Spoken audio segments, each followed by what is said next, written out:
For NHL fans, Parry Sound, Ontario is the home of Bobby Orr.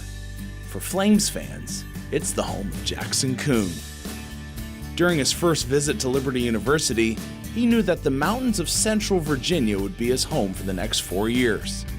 I can remember going down to check it out, and I didn't even step out of the car, and I just realized it's kind of the place I wanted to be. There was a feeling about it, there was a peace, to be surrounded by so many guys that are just so solid. Being around that many solid Christian guys, being all on the same page, moving in one direction, having, you know, guys pray for you, or praying as a team, just that focus, as we're faulty beings, but, every 20 minutes, guys, like, we're playing hockey, it's also important to give that to God, whatever it is. I think as a Christian, that was the best thing. It kept me so accountable, and it showed me a way to play the game that I love and also be a Christian.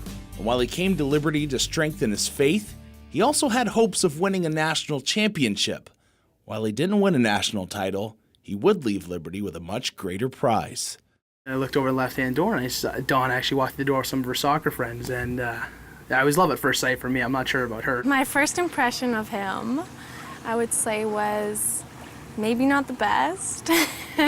I was throwing vibes pretty hard for the next little while. He ended up walking me to combo and getting into my head, and eventually he stole my heart, basically.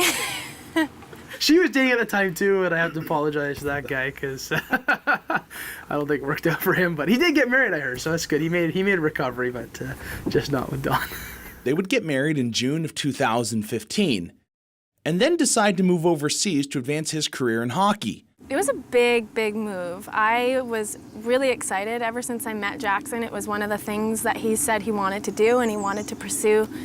While Jackson's path was set, God opened a door for Dawn that involved her NCAA playing experience as a soccer player at Liberty. I just kind of asked if, hey, soccer teams around, or, and they kind of saw Dawn playing out in the field. She basically found a team that played in still a pretty competitive circle, and it was just, it was an opportunity for her to still play, and I just remember Dawn just couldn't believe it. I was so happy. I could not be more happy, and it's such an incredible experience because it stretches you so much as a person. I expected to just go play soccer and, just do my thing and have fun.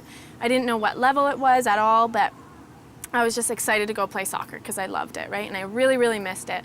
And it has been amazing. It was the perfect fit for their small family. The only problem, Jackson only had a 1-year contract. He would put in a tremendous amount of hard work over the offseason, and team ownership would take notice.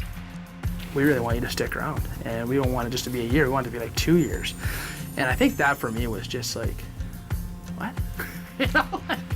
2 years, it's like, wow, it'll be 3 years of, professional hockey when I'm done, and then just building on that platform into the future. It's like, how could I have planned that? I couldn't have. It's totally a God thing. While their careers as professional athletes have created opportunities for them to share the message of Christ, their marriage has been a testimony in itself.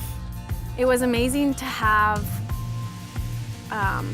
just to have other people see how we love each other.